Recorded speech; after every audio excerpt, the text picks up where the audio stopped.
Shifting focus now to the Ukraine war. Russia is ready for direct peace talks with Ukraine. Yesterday, Russian President Vladimir Putin offered Ukraine the opportunity to restart talks, this time without any preconditions. And Ukraine's President Volodymyr Zelensky responded. He said he wants a ceasefire and invited Putin to come to Turkey if he wants talks. Well, today, the Kremlin has reiterated Russia's position but has pushed back against mounting international pressure over a possible ceasefire in Ukraine. In a strong statement today, the Kremlin said that what it called ultimatums from the European Union simply unacceptable. This after EU leaders demanded basically that Russia agree to a ceasefire by the end of the day. Before that threats, we had already heard the threats the day before yesterday, if you remember. They were voiced as an ultimatum. But the language of ultimatums is unacceptable for Russia. It is not suitable.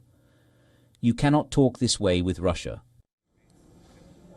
That was the Kremlin spokesperson who also confirmed that Putin remains serious about peace talks and has proposed that they be held in Turkey. He also cited positive reactions from US President Donald Trump, Turkish President Recep Tayyip Erdogan, as well as from countries in the BRICS group and countries in the former Soviet Union.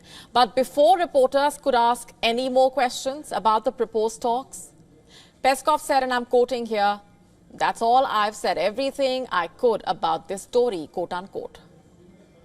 Russia has said it is committed to what it calls a serious search for a long-term peaceful settlement, and referring to past failed attempts at diplomacy, including talks in 2022. Now, it's important to note that Putin and Zelensky have not met face-to-face since 2019, and by all accounts, their relationship remains icy.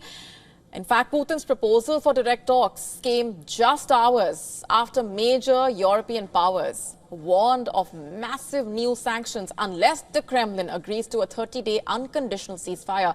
Earlier, foreign ministers from France, Germany, Italy, Poland, Spain, the UK, EU's foreign policy chief issued a joint statement in London saying that Russia has not shown any serious intent to make progress, and that it must do so without delay. They also pledged tougher action, limiting the Kremlin's revenues, strengthening Europe's defense base, and even exploring the formation of a new air, land and maritime coalition to support Ukraine and boost long-term regional security.